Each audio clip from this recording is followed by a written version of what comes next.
오늘 우리에게 주시는 하나님의 말씀은 야고보서 1장 1절로 4절까지 말씀이에요. 우리 교독하도록 하겠습니다. 제가 먼저 읽을게요. 하나님과 주 예수 그리스도의 종 야고보는 흩어져 있는 12지파에게 문안하노라.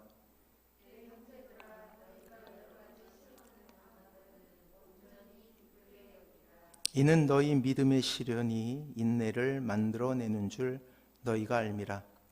인내를 온전히 이루라. 이는 너희로 온전하고 구비하여 부족함이 없게 하려 함이라. 아멘.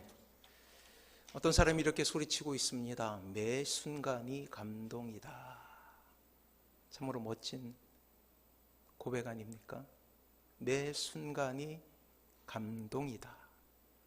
과연 어떠한 일이 있었길래 이 사람은 사람들을 향하여서 이렇게 소리치고 있을까요? 하지만 매 순간이 감동이다라고 고백했던 사람은 뜻밖의 인물이에요. 이 말은 2009년 자전거를 타다가 내리막길에서 차와 부딪혀 목 이하로 마비가 생긴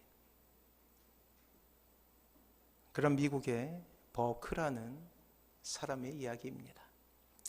2009년 5월 어느 날 미국 뉴욕의 명문 사립대학인 이 로체스터의 의무 부총장이자 의대 부속병원 CEO였던 브래드포드 버크 교수가 그렇게 외쳤던 거예요. 자전거를 타고 언덕을 내려가는 중 오던 자동차와 부딪히는 끔찍한 사고를 경험하게 된 것이죠. 헬멧을 써서 다행히 뇌는 다치지 않았지만 경추의 골절로 인하여서 척추 손상으로 목 이하의 전신의 감각을 잃어버리게 됩니다. 무려 12일간 중환자실에 입원하게 되죠. 그는 머리와 왼손의 기능은 조금 회복할 수 있었지만 나머지 모든 기능은 사라지게 된 거예요. 하반신을 비롯한 그 밖의 몸은 완전히 마비가 되어서 휠체어를 의지하지 않고는 한 발자국도 나아갈 수 없는 몸이 되어버린 것이죠. 하지만 의료진과 가족의 정성 어린 보살핌과 자신의 강한 의지로 말미암아서 조금씩 그의 마음을 추스려 재개하기 시작합니다. 그리고 사고 10개월 만에 기적같이 전에 근무하던 병원의 CEO로 복귀하게 되었어요. 버크 교수는 이렇게 이야기합니다. 내 생명을 연장시킨 것은 의학기술이지만 내 인생을 되살린 것은 가족과 병원 직원들의 열정과 사랑이었다라고 그렇게 고백해요. 그리고 그는 이렇게 이야기합니다. 사고 직후 몸을 전혀 못 움직이던 나의 머리를 감겨주고 또 면도를 해주던 간호사의 손길을 아직도 기억하고 있으며 그리고 그렇게 이야기합니다. 매번 삶에 대한 생동감을 느낍니다. 이 기적같은 인생의 주인공인 버크 교수가 경희대와 부속병원의 초청으로 한국을 찾아왔어요. 심혈관 분야에 있어서 세계적인 인지도를 갖고 있었던 이 버크 교수를 의학계에서는 처음으로 석좌 교수로 임명하게 됩니다. 불편한 몸을 가지고서도 열정적인 연구와 CEO의 역할을 잘 수행하는 그의 모습은 의학도들 뿐만 아니라 이 땅에 힘들고 고난을 겪게 되는 많은 사람들에게 놀라운 위로가 되고 있었죠.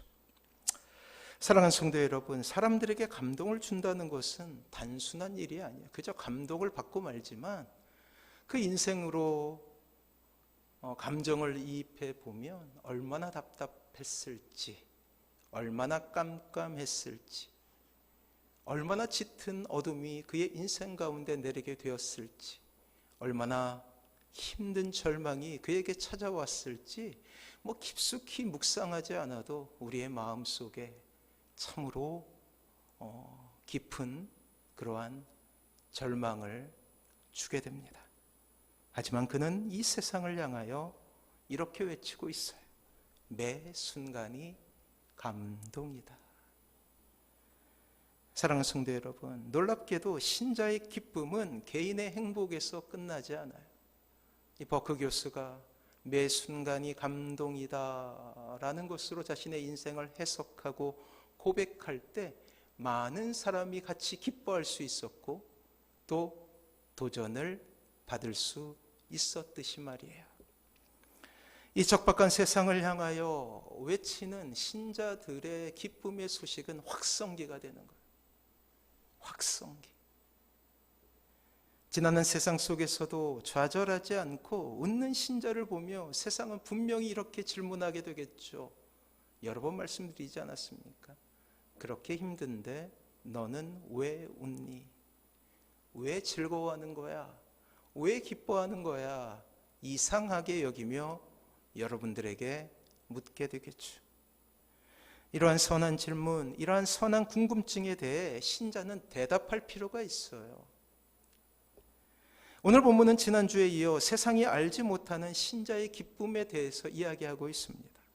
세상이 아무리 연구하고 세상이 아무리 탐구한다 할지라도 알 수 없는 오직 신자에게만 허락된, 결코 세상이 이해할 수 없는 신자의 기쁨에 대해서 이야기하고 있는 거예요. 2절 말씀 한번 보도록 할게요. 2절 같이 한번 읽어봅니다. 시작. 온전히 기쁘게 여기라. 사랑하는 성도 여러분, 그냥 읽을 때는 몰랐는데 자세히 묵상해 보면 이것이 얼마나 말이 안 되는지 우리는 깨닫게 되죠. 여러 가지 시험을 다하거든 온전히 기쁘게 여기라 이렇게 이야기해요. 세상에서는 어떻게 가르칩니까? 기쁜 일이 있을 때 기뻐하라는 거예요. 감사한 일이 있을 때 감사하라라는 거예요. 인지상정이라고 하지 않습니까? 당연히 경험하게 되는 거예요. 근데 놀랍게도 오늘 성경은 아주 무지막지한 도전을 하고 있다라는 거예요. 뭐요? 시험을 당하거든 기쁘게 여기라. 그것도 온전히 기쁘게 여기라 라고 표현하고 있다라는 것이죠. 자, 그 배경을 먼저 알아볼 필요가 있습니다. 오늘 성경의 저자 야고보는 예수님의 육신의 아버지인 요셉의 소생이에요. 말 그대로 예수님의 남동생이죠. 예수님을 가족으로 둔 삶, 야고보의 인생 가운데 어느새 형님이었던 예수님이 구세주가 되는 거예요. 또 야고보는 예수님을 위해 일생을 헌신하고 세우신 교회를 위해 살아가는 인생이 됩니다. 그것이 바로 오늘 우리가 보게 되는 이 야고보서를 지은 야고보의 일생이에요. 예수님의 어릴 적 삶에 대해서 성경은 그다지 많은 분량을 할애해서 이야기하고 있지는 않아요. 따라서 야고보가 초대교회의 지도자가 되는데 어떠한 과정을 거치는지에 대해서도 침묵하고 있어요. 하지만 어느새 이 야고보는 초대교회에서 가장 중요한 리더십을 행사하는 그러한 지도자가 되어 있었습니다. 하지만 우리가 알고 있듯이 예수님의 사역 초기 가족이 언급되어 있는 장면을 보건대 처음에 이 야고보는 결코 형님 예수님에 대해서 인정하지 않았던 것으로 여겨져요. 마가복음 3장의 이야기였죠. 예수님의 사역 초기부터 예수님의 친족과 예수님의 가족들은 예수님의 사역을 말리고 있었어요. 심지어 사람들이 미쳤다라고 이렇게 평가할 때 그것에 호응하여서 그 사역을 고만하시라고 데리러 찾아온 적이 있었습니다. 분명히 이때 야고보 역시 그의 형이었던 예수님을 아마도 미쳤다라고 생각했을 거예요. 예나 지금이나 가족을 전도하는 것이 어려운 것은 예수님의 가족에게도 일어난 일이에요. 사랑하는 성도 여러분, 가족 전도는 원래 힘들다. 낙심하지 마세요. 내가 말주변이 없어서 내가 노력 안 해서 그런 것은 아닌가라고 생각하지 마세요. 예수님도 힘드셨다. 위로가 되죠? 그래요. 이후 예수님께서 십자가와 부활 그리고 승천이라는 일련의 메시아적 사명을 이루어 가시고 승천하시게 되자 이 사도행전 전반부에 갑자기 이 형제였던 이 야고보, 동생이었던 이 야고보가 이 예루살렘 교회의 지도자로 언급되기 시작하는 거예요. 구체적으로 어떠한 계기가 있었기에 이러한 극적인 변화가 있었는지는 모르겠지만 야고보는 의심 많은 동생에서 예수님의 헌신된 제자가 되었던 것으로 보여요. 그리고 놀라운 이 변화는 우리에게 감동을 주죠. 소망을 주는 거야. 우리의 자녀들도 우리의 가족들도 예수님을 믿게 될 것입니다. 믿으시기 바랍니다. 그래요. 야고보는 주님을 만나는 지성의 변화가 일어나게 하나님을 알게 된 거예요. 그리고 정서적으로는 형제인 예수님을 메시아로 사랑하게 된 거예요. 형으로서의 예수님을 사랑하는 것이 아니라 메시아로서의 예수님을 사랑하게 되는 거예요. 그리고 의지적으로는 이 예수님을 위해서 하나님 나라를 위해서 내가 무엇인가 해야겠다라는 그러한 마음을 먹고 결단하게 된 것이죠. 그리고 야고보는 예루살렘 기독교 공동체의 지도자로서 흩어진 그 흩어진 디아스포라 교인들의 목자로서의 역할을 잘 수행했던 것으로 여겨져요. 유대 그리스도인 공동체를 향해서 이 편지를 쓰게 됩니다. 특별히 이 야고보서는 초대교회 초기 공동체에게 보내진 것으로 여겨져요. 그리고 그들 중 대부분은 유대인이었다가 예수님을 영접하게 된 유대 크리스찬이었어요. 야고보는 이 어린 신자들이 그리스도를 위해 살고자 할 때 어떤 어려움에 맞닥뜨리게 될지에 대해서 알고 있었어요. 그리고 그들을 위로하기 위해서 야고보서를 편지로 쓰게 되는 거예요. 그래서 우리가 그것을 읽고 있게 되는 것이죠. 이렇게 실제적인 어려움 가운데 야고보는 흩어진 형제 자매들이 믿음을 지키고 보존하는 일에 관심을 기울이고 있다라는 것이에요. 특별히 단순한 말로만 하는 신앙을 뛰어넘어서 행동으로 옮기는 신앙이 얼마나 아름다운지, 그것이 왜 필요한지 그것에 대해서 이야기하고 있는 것이죠. 때문에 야고보서에는 크리스찬이 살아갈 방법에 대한 놀라운 가르침으로 가득 차 있습니다. 그래서 지침서라고 해도 핸드북이라고 해도 과언이 아니에요. 자, 초대교회 상황을 좀 알아볼 필요가 있죠. 초대교회는 가혹한 시험 가운데 태동했어요. 이러한 고난의 모습은 일부 지역에만 국한된 것이 아니라 로마 곳곳에 흩어진 크리스찬 공동체에 있었던 일이었습니다. 피할 수 없는 고통이라는 거예요. 놀랍게도 아까 그 야고보서를 쓸 때 초대교회가 태동할 때라고 그랬잖아요. 그러니까 이 교회의 고난은 교회가 시작되는 그 순간부터 같이 해왔다는 거예요. 낯선 것이 아니라는 거예요. 신자가 세상으로부터 이렇게 대우받는 것은 전혀 낯선 일이 아니라는 거예요. 1절 같이 한번 읽어봅니다. 시작. 하나님과 주 예수 그리스도의 종 야고보는 흩어져 있는 12지파에게 문안하노라. 자, 스데반의 순교 이후에 예루살렘 공동체는 아주 노골적으로 핍박을 당하게 됩니다. 때문에 예루살렘 그리스도인들은 로마라는 대제국의 도시로 흩어져 가게 돼요. 그걸 좀 어려운 말로 표현하면 디아스포라라고 불러요. 그래서 이 흩어진 신자들이 유대 회당을 중심으로 교회를 세우게 돼요. 그것이 바로 초대교회. 그래서 그들을 뭐라고 부르냐면 흩어져 있는 12지파라고 부르는 거예요.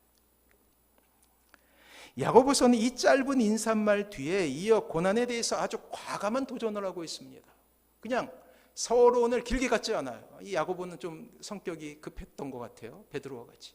곧바로 주제로 들어가게 되는 거예요. 너무나 과감하기에 당혹스럽기까지 하는 말씀이 2절 말씀입니다. 다시 한번 읽어볼게요. 2절 같이 읽습니다. 시작. 내 형제들아 너희가 여러 가지 시험을 당하거든 온전히 기쁘게 여기라. 자, 야고보는 대담하게도 뭐라고 표현해요? 시험을 기쁘게 여기라. 원어적인 의미로 표현하면은 환영하라라고. 시험을 환영하라. 여러분들 시험을 환영할 수 있겠어요? 고난을 환영할 수 있겠어요? 놀라운 표현 아닙니까? 물론 그 이유에 대해 우리는 보겠지만 아무튼 이 구절만으로 너무나 심각한 도전이기에 좌절을 경험할 수도 있죠. 고난당했는데 기뻐할 수 있을까요? 눈에선 눈물이 흐르는데 어찌 우리가 웃으면서, 우리나라 표현 중에 실없다라는 표현이죠. 그렇게 웃을 수 있을까요? 결코 쉽지 않은 일이죠. 동료 크리스찬들과 가족들이 죽어가는 현장에 서 있는 것. 서슬퍼런 대적자들은 실제적으로 신자에게 위협이 되고 있었습니다. 또 저 미국 땅에 초등학교에서 총기 난사가 일어났잖아요. 그래서 그 어린 아이들 19명인가요? 교사 2명이 이 텍사스에서 일어난 이 범죄였는데, 놀랍게도 같은 주였던 이 텍사스에서 이 총기에 대한 박람회를 하더라고요.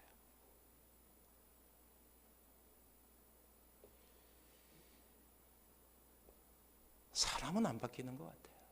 초대교회 때나 지금이나. 이 잔인성은 고스란히 유전되고 있는 거예요.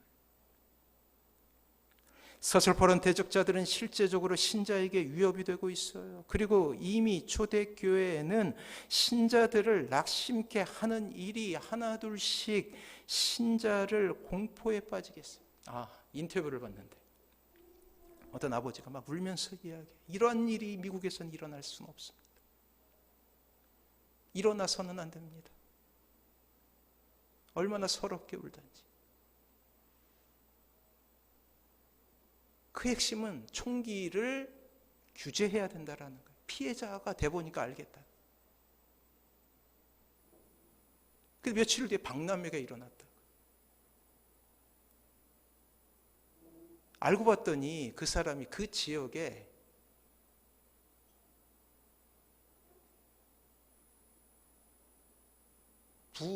부경찰서장이었어요.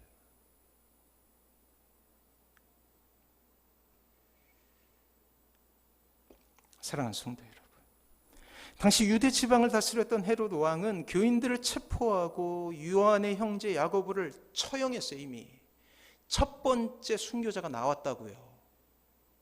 제자 중에 하나였던, 늘 주님께서 사랑하셔서 같이 데리고 다녔던 핵심 제자가 있었잖아요. 3명이. 그 중에 한 명인 요한의 형제 야고보가 살해당했다고요.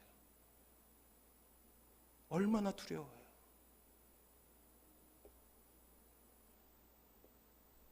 그리고 베드로를 옥에 가두고 살기등등하게 사람들을 위협하기 시작했어요.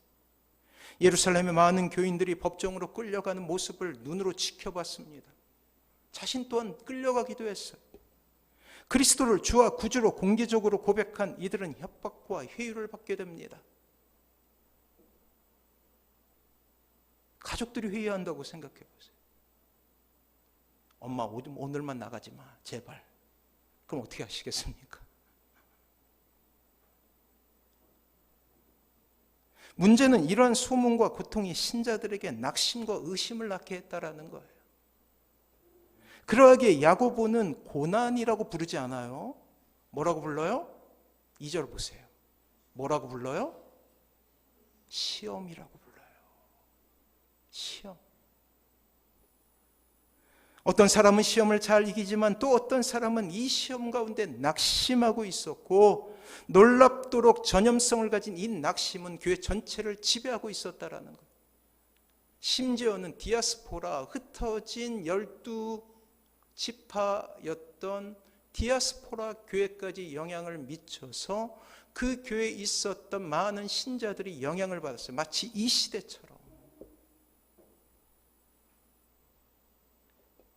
사랑하는 성도 여러분, 부족한 종의 일천한 목회 경험 속에서도 돌이켜보면 많은 성도들의 울음이 있었어요. 도저히 말로는 위로가 되지 않아서 같이 우는 것밖에 밖에 방법이 없었던 일이 있었다고요. 짙은 어둠 속에서 도저히 빠져나올 수 없는 성도들에게 감히 성경 한 구절조차도 읊어줄 수 없는 그런 지독한 고통 가운데 있는 사람이 있었어요. 사업의 실패로 사랑하는 남편을 참혹하게 보낼 수밖에 없었던 그 집사님의 눈물을 저는 잊을 수가 없습니다. 또한 태어나자마자 하늘나라로 부르신 하나님을 이해할 수 없다며 애통해했던 자신의 아기의 이 작은 관을 보며 울었던 그 부모의, 젊은 부부의 울음을 저는 잊을 수가 없어요. 그래요. 역경이라고 부르죠. 역경. 역경이란 말의 뜻은 맹렬히 공격하여 견디기 힘들다라는 뜻이죠. 역경이에요. 맹렬히 악한 영이, 세상이 맹렬하게 공격해. 방어할 여력도 없이 여기저기서 터지는 괴로움과 아픔으로 정신없는 상황을 이야기하죠. 더 이상 이겨낼 수도 참을 수도 없는 고통의 큰 위력이 압도하는 거예요. 압도. 내가 견딜 수 없도록. 압도. 놀랍게도 성경은 우리의 기대와 달리 이러한 신자의 고난에 대해서 결코 침묵하지 않는다라는 거예요. 타락한 세상 속에서 살고 있는 신자에게 결코 성경은 한 번도 그러한 고난은 없어, 행복만이 있어, 기쁨만이 있어 라고 이야기한 적이 없어요. 선택적으로 여러분들이 성경을 바라봤거나 목회자가 선택적으로 여러분들에게 설교를 했던 것이죠. 하나님은 우리에게 한 번도 이런 시련을 당하지 않을 것이라고 약속한 적이 없으시다라는 거예요. 그렇습니다. 야고보가 1세기에 만난 이 문제는 여전히 우리의 시대에도 반복되고 있어요. 이러한 신자들에게 야고보는 이렇게 제안하고 있습니다. 아니, 이 2000년 전에 초대교회 신자에게 뿐만 아니라 여러분들에게 이렇게 묻고 있다라는 거예요. 너희가 여러 가지 시험을 만나거든 온전히 기쁘게 여기라. 이 질문에, 이 제안에, 이 외침에 아멘 하고 용감하게, 당연하게 대답할 수 있는 사람은 많지 않을 것입니다. 우리의 본성으로는 도저히 기쁨으로 반응할 수 없는 상황 속에서 기뻐하는 것은 선택이라는 거예요. 사랑하는 성도 여러분, 기쁨은 의지적인 결단이에요. 선택이에요. 적어도 신자의 기쁨은 그러해요. 성경이 가르치는 신자의 기쁨은 그냥 자연스러운 결과로 주어지는 정서적인 변화가 아니라는 거예요. 코미디를 보면서 기뻐하는 것, 웃는 것, 그것은 자연스럽게 이루어지는 것이죠. 우리 막내가 이렇게 자라면서 참으로 신기하다고 느껴질 때가 있어요. 어느 순간부터 이제 자라나니까 코미디를 보면서 막 웃어요. 너무 신기한 거예요. 그게 얘가 저걸 다 이해하면서 웃는구나. 그거는 자연스럽게 이루어지는 일이잖아요. 여러분들의 인생 가운데 감사한 일이 있게 되면 자연스럽게 웃음 입꼬리가 올라가게 되잖아요. 이런 거 말고요. 신자의 참된 기쁨은 어려운 상황 속에서도 내가 하나님의 자녀이기에 의지적으로 나는 기뻐하리라라고 결단하는 거란 말이에요. 놀랍게도 이러한 결단 위에 하나님은 진정한 기쁨을 부어주시게 되는 거예요. 이것이 성경에서 말하고 있는 참된 기쁨의 의미이죠. 기쁨을 선택하는 것입니다. 똑같은 고난의 때에 어떤 사람은 불평을 선택함으로 더욱더 혹독한 고난의 가운데 놓이게 되는가 하면 또 어떤 사람은 놀랍게도 그러한 혹독한 고난 가운데서도 기쁨을 선택하여서 사람들을 향하여서 그렇게 외치게 되죠. 나는 기뻐하노라. 하나님께서 원하시는 기쁨은 의지적인 선택이에요. 이러한 일련의 과정을 야고보는 이렇게 풀어내고 있습니다. 3절과 4절 말씀이에요. 같이 한번 읽어봅니다. 시작.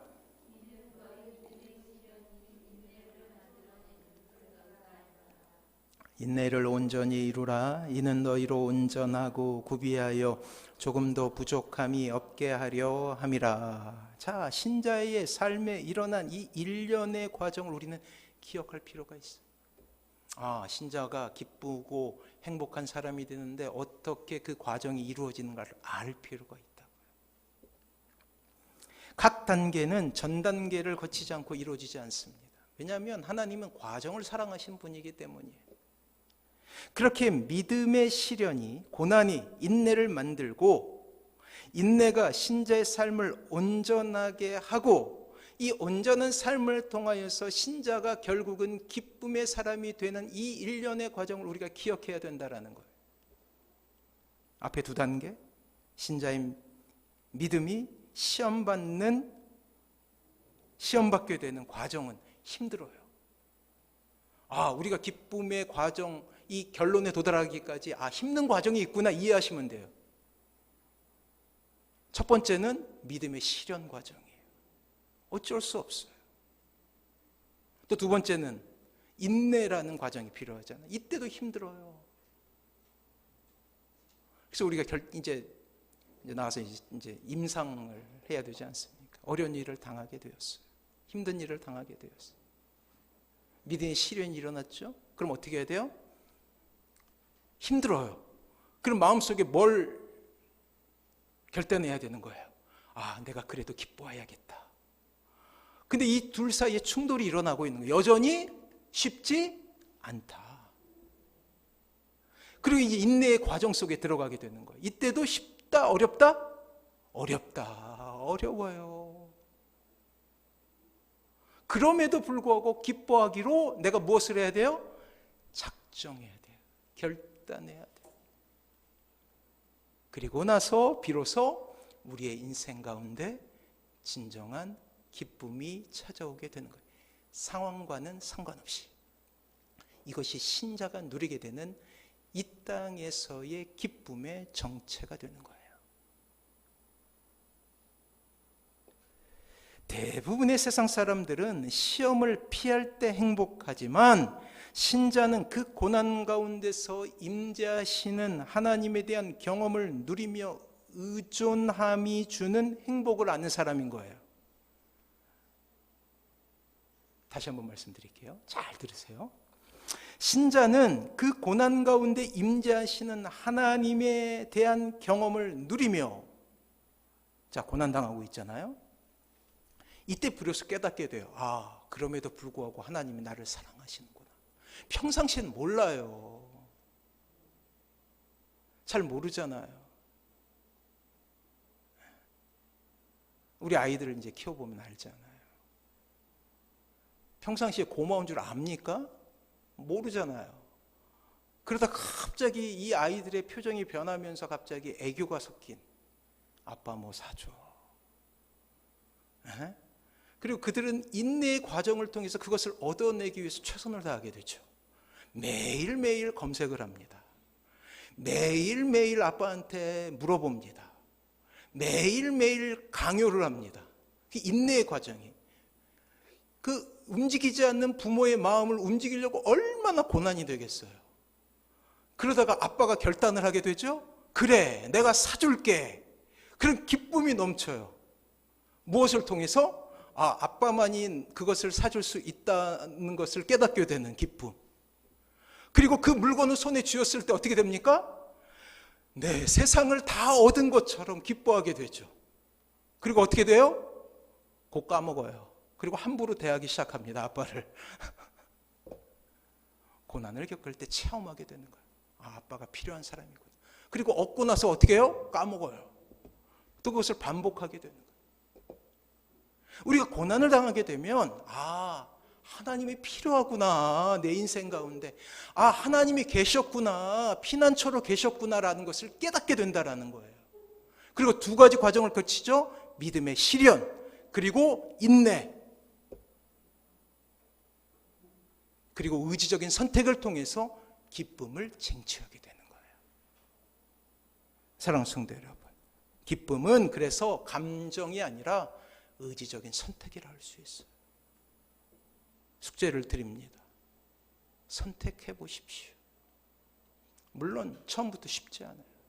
믿음의 시련이 있고 인내의 과정인데 어떻게 쉽다고 이야기할 수 있겠어요? 그러나 기뻐하려고 그렇게 의지적으로 선택해 보십시오. 내가 선택할 때 주어지는 결과라는 거예요. 하나님을 의존하는 이들에게만 주어지는 놀라운 평화의 정서죠. 이 마음속에 평화가 생기고 그것이 밖으로 나오게 되면 그것이 기쁨이 되는 거예요. 그래서 이 평화의 정서를 누리는 사람은 겉으로 표가 나게 되어 있는 거예요.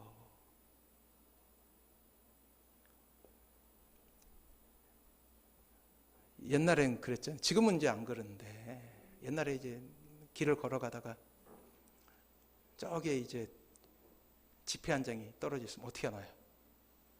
예?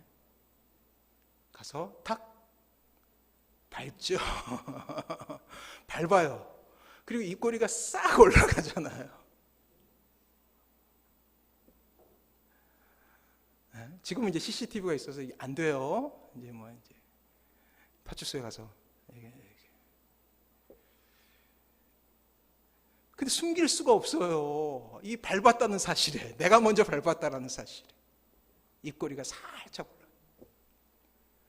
감출 수가 없다고요. 신자의 기쁨. 신자는 이미 하나님이라는 존재 안에서만 기쁨이라는 감정을 누릴 수 있게 된 거예요. 사랑하는 성도 여러분, 예전에 주님을 믿기 전 여러분들을 기쁘게 했던 것들은 효력을 잃어버렸어요. 하나님을 의존하지 않고는 결코 기쁨을 누릴 수가 없습니다. 고난이 기쁨이 되는 놀라운 과정 속에서는 하나님을 바라보고 의존하는 이 신비한 과정이 필요하다라는 거예요.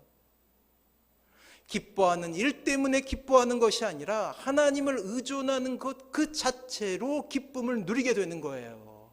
상황이 바뀌어서가 아니라, 기도 제목이 이루어져서가 아니라 주님을 의존하는 것으로 인하여서 기쁘게 된다는 거예요. 그 어린아이를 보면 알게 돼요.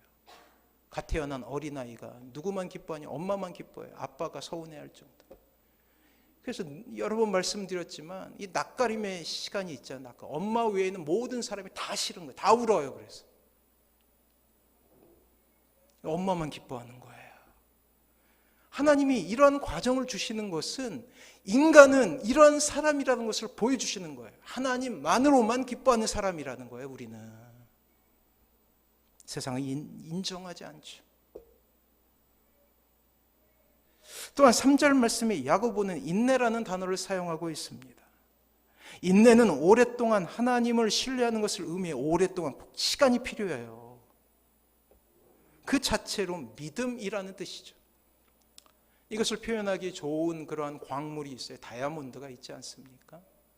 똑같은 탄소를 가지고 있지만 어떤 것은 석탄이 되고 또 어떤 것은 다이아몬드가 돼요. 그 이유는 분명하고도 단순하죠.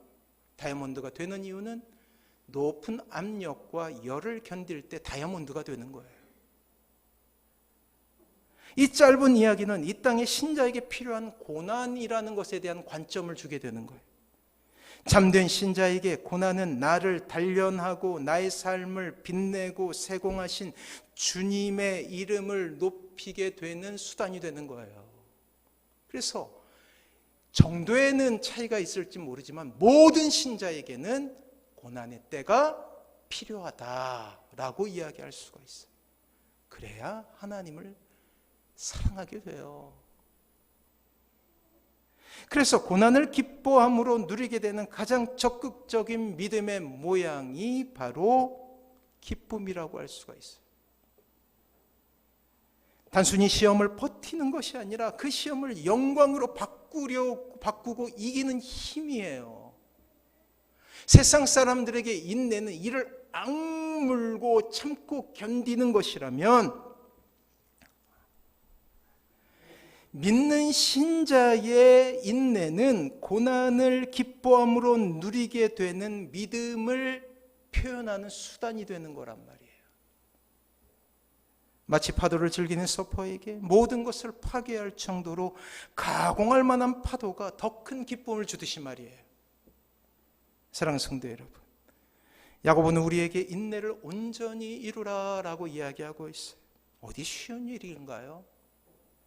하지만 분명한 사실은 이 인내를 통하여 우리는 더욱더 행복한 사람이 된다라는 거예요. 많은 사람들이 이러한 여러분들의 모습을 보면서 이렇게 질문할 거예요. 너는 왜 웃니? 너는 왜 행복하니? 그때 우리는 당당히 예수님 때문에라고 이야기할 수 있어야 된다라는 거예요.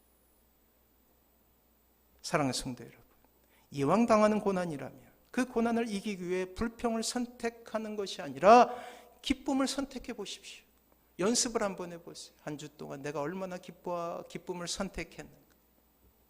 분명한 사실은 기쁨을 선택한 이들에게 반드시 하나님은 그 모든 역경을 이기게 하신다라는 사실이에요. 사랑하는 성도 여러분, 고난 너머에 있는 하나님의 마음을 잊기 위해 최선을 다하십시오. 이 모든 고난은 온전한 행복과 기쁨을 주시기 위한 하나님의 과정임을 기억하십시오. 그 너머에 나를 긍휼히 여기시고 여전히 사랑하시는 아버지 되신 우리 하나님의 놀라운 계획이 숨겨져 있습니다. 고난 너머에 있는 하나님의 마음, 이 마음을 아는 사람은 결코 기쁨을 잃지 않게 될 거예요.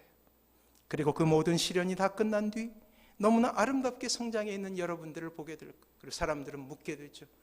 너는 왜 웃니? 너는 왜 행복하니? 그때 자신 있게 이렇게 대답하십시오. 주님 때문에 행복해요. 어제 산 복권 때문에 행복한 것이 아니라 주님 때문에 행복해요. 기쁨을 누리는 바른 태도는 내가 이 세상에서 누리는 이 모든 것들, 물질, 명예, 인기 등은 기쁨의 수단일 뿐이라는 것을 인정하는 거예요. 진정한 기쁨의 원천은 기쁨을 주는 이 조건이 아니라 나에게 주시는 하나님 그 놀라운 은혜임을 우리는 고백할 수 있어야 된다는 것이죠.